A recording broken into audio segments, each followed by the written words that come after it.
আসসালামু আলাইকুম। আশা করছি আপনারা সকলেই ভালো আছেন। গত ক্লাসে আমরা বিভিন্ন ধরনের সেন্টেন্স কানেক্টরের পরিচয় পর্ব জেনেছিলাম, অর্থাৎ কি কি ধরনের সেন্টেন্স কানেক্টর হয়ে থাকে, বাক্যকে কিভাবে সংযুক্ত করতে পারে। যারা ওই ভিডিওটি দেখেননি তারা আমাদের আইডিতে বা পেজে ঢুকে ক্লাস 1টি দেখে নিতে পারেন। আর আজকে আমরা আলোচনা করব সেন্টেন্স কানেক্টরের ধারাবাহিকতায় ক্লাস 2 তে আলোচনা করব যে 1 নাম্বার যে পয়েন্টটি ছিল কজ এন্ড ইফেক্টের মধ্যে কোন কোন সেন্টেন্স কানেক্টর গুলো পড়েছিল, ওই সমস্ত সেন্টেন্স কানেক্টর গুলো উদাহরণের মাধ্যমে আজকে আমরা ব্যাখ্যা করার চেষ্টা করব ইনশাআল্লাহ। আপনারা সাথেই থাকেন, পুরো ভিডিওটি এনজয় করতে থাকেন। আশা করছি আপনারা অনেক কিছু শিখতে পারবেন। আমরা কজ এন্ড ইফেক্ট সম্পর্কে বলেছিলাম যে কজ এন্ড ইফেক্ট মানে হচ্ছে দুইটি সেন্টেন্স বা দুইটি ওয়ার্ড বা দুইটি ফ্রেজ কিভাবে সম্পর্কযুক্ত থাকে এই কারণটি তারা প্রকাশ করবে কজ এন্ড ইফেক্টের যে সেন্টেন্স কানেক্টর গুলো ছিল এটার মাধ্যমে। তারপরে দেখাবে যে কোনো ঘটনার পরিপ্রেক্ষিতে অন্য আরেকটি ঘটনা কিভাবে ঘটে, এর পেছনের যে রিজন বা পেছনের যে কারণ বা ফলাফল এটি প্রকাশ করবে মূলত কজ এন্ড ইফেক্টের যে সেন্টেন্স কানেক্টর গুলো এগুলো।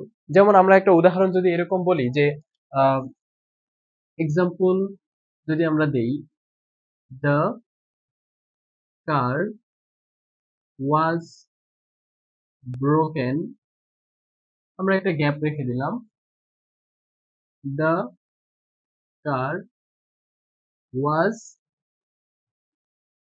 Over heating. আমরা একটা এরকম উদাহরণ লিখলাম যে the car was broken, the car was overheating, গাড়িটি ভেঙে গিয়েছিল বা গাড়িটি ব্রাস্ট হয়ে গিয়েছিল, the car was overheating, অতিরিক্ত গরম হয়ে গিয়েছিল।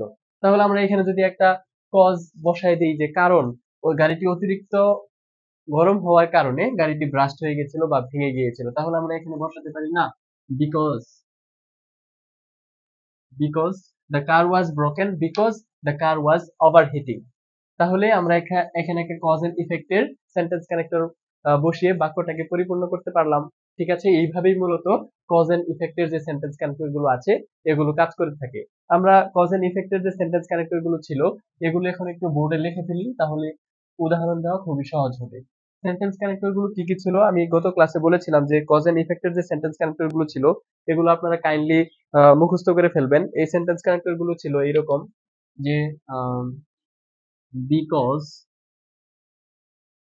তারপরে ছিল হচ্ছে সিন্স, তারপরে ছিল ডিউ টু, তারপরে ছিল অ্যাজ এ রেজাল্ট। যদি সাউন্ড বা ভয়েস ভালো না শোনা যায়, ক্লিয়ারলি না শোনা যায়, দয়া করে কমেন্টে জানাবেন প্লিজ। তারপরে ছিল হেন্স, তারপরে ছিল অ্যাজ এ রেজাল্ট,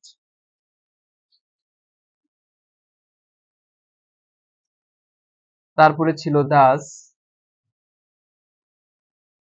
তারপরে ছিল সো, তারপরে ছিল দেয়ারফোর। এই সেন্টেন্স কানেক্টর গুলোই মূলত কজ এন্ড ইফেক্টের মধ্যে কাজ করে থাকে। এই সেন্টেন্স কানেক্টর গুলো আমাদেরকে অবশ্যই মুখস্থ রাখতে হবে যে কজ এন্ড ইফেক্টের মধ্যে কোন কোন সেন্টেন্স কানেক্টর গুলো থাকে। এগুলোর অর্থ যদি আমরা জেনে ফেলি এবং এই প্রত্যেকটি আমাদের মনে না থাকলেও চলবে, আমরা বাক্যের অর্থ অনুযায়ী মিনিমাম 3টা থেকে 4টা সেন্টেন্স কানেক্টর যদি মনে রাখতে পারি, তাহলে বাক্যের অর্থ যখন করব তখন এই 3টা থেকে 4টার মধ্যে থেকে যে কোনো একটা বসালেই কিন্তু কজ এন্ড ইফেক্টের সেন্টেন্স কানেক্টরটি পরিপূর্ণ হয়ে যাবে। আমরা এগুলোর অর্থ লিখে দিচ্ছি। বিকজ মানে হচ্ছে কারণ, আমরা এটা সকলেই জানি বিকজ মানে হচ্ছে কারণ। তারপরেরটা আমরা দেখব সিন্স, সিন্স মানে হচ্ছে আমরা বলতে পারি যেহেতু, বা এটার আরেকটা অর্থ হচ্ছে থেকেও হয় অনেক সময়। ডিউ টু মানে হচ্ছে কারণে, তারপরে অ্যাজ এ রেজাল্ট মানে হচ্ছে ফলে, তারপরে হেন্স মানে হচ্ছে তাই বা এজন্য, তারপরে এজ এ রেজাল্ট আমরা একবার লিখেছি, সরি। তারপর হচ্ছে দাস, দাস মানে হচ্ছে এই জন্য, তারপর হচ্ছে সো, সো মানে হচ্ছে তাই, দেয়ারফর মানে হচ্ছে অতএব, অতএব। তাহলে এই অর্থগুলো আমরা ঝটফট মুখস্থ করে ফেলি। দেখেন এখানে বিকজ মানে কারণ, সিন্স মানে যেহেতু বা থেকে, ডিউ টু মানে হচ্ছে কারণে, এজ এ রেজাল্ট মানে হচ্ছে ফলে, হেন্স মানে তাই, দাস মানে হচ্ছে এজন্য, সো মানে হচ্ছে তাই, দেয়ারফর মানে হচ্ছে অতএব। এই সমস্ত সেন্টেন্স কানেক্টরের অর্থগুলো আমাদেরকে অবশ্যই মুখস্থ রাখতে হবে। যখন আমরা পাশাপাশি দুইটা সেন্টেন্সকে বসাবো তখন ওই দুইটার মাঝখানে যদি আমরা কারণ দিয়ে সেন্টেন্স দুইটা সুন্দরভাবে মিলে যায় তাহলে আমরা বিকজ বসাবো। যদি যেহেতু দিয়ে সেন্টেন্স দুইটি মিলে যায় তাহলে আমরা এখানে সিন্স বসাবো।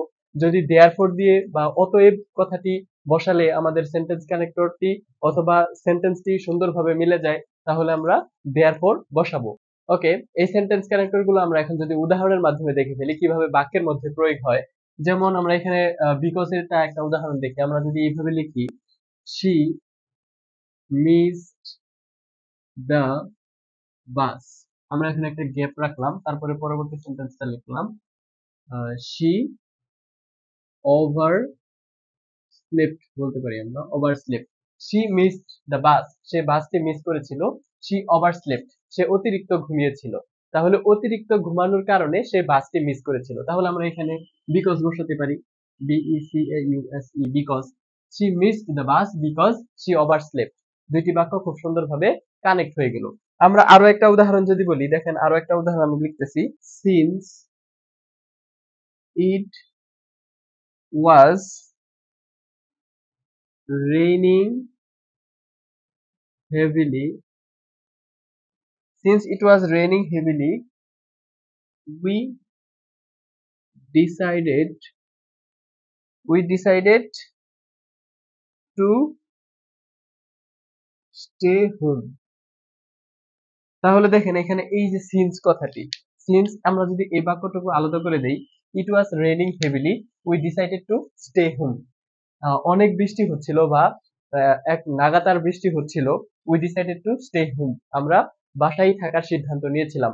এই দুইটা সেন্টেন্সকে কানেক্ট করার জন্য আমরা সিন্স বসিয়েছি। এখানে সিন্সের অর্থ আমরা এখানে বলেছিলাম যেহেতু, তাহলে এখানে আমরা বলতে পারি যেহেতু অনেক বৃষ্টি হচ্ছিল তাই আমরা we decided to stay home, আমরা বাসায় থাকার সিদ্ধান্ত নিয়েছিলাম। তাহলে দুইটি সেন্টেন্স খুব সুন্দরভাবে মিলে গেল না?